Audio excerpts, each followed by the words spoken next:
menceritakan tentang kisah Nabi Muhammad SAW. Nabi Muhammad SAW lahir di kota Mekah pada 12 Rabiul Awal tahun Gajah, bertepatan dengan tahun 570 Masehi. Nabi Muhammad lahir dari orang tua bernama Abdullah bin Abdul Muthalib dan Aminah binti Wahbah. Abdullah merupakan seorang saudagar yang sering bepergian ke negeri Syam.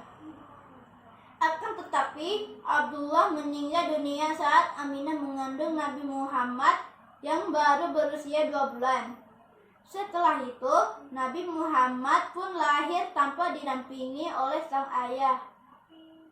Setelah lahir, Nabi Muhammad diserahkan kepada Halimah Sa'diyah untuk disusukan.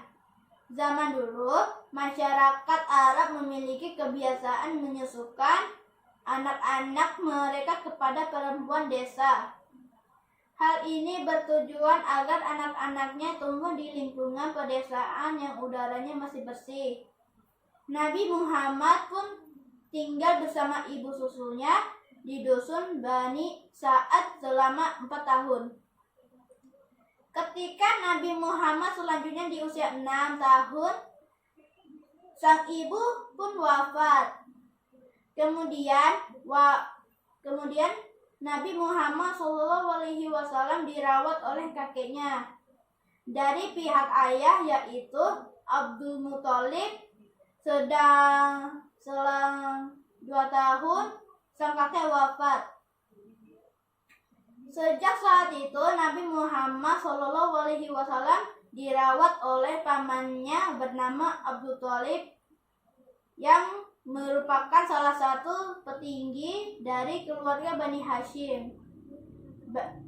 Nabi Muhammad SAW pun sering ikut berdagang ke Syam bersama pamannya. Tumbuh dewasa, Nabi Muhammad SAW menikah dengan Siti Khadijah. Siti Khadijah adalah wanita terpandang cantik dan berasal dari golongan orang berada di Arab.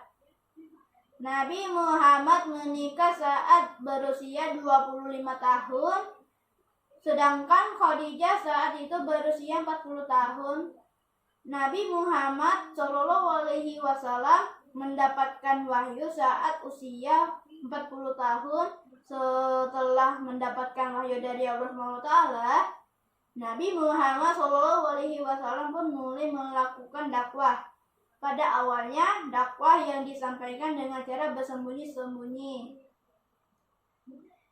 Nabi Muhammad SAW wafat saat berusia 63 tahun. Beliau mengalami sakit dalam beberapa waktu.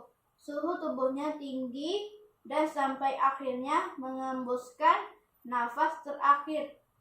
Itulah kisah Nabi Muhammad SAW yang bisa aku ceritakan. Kurang lebih mohon maaf.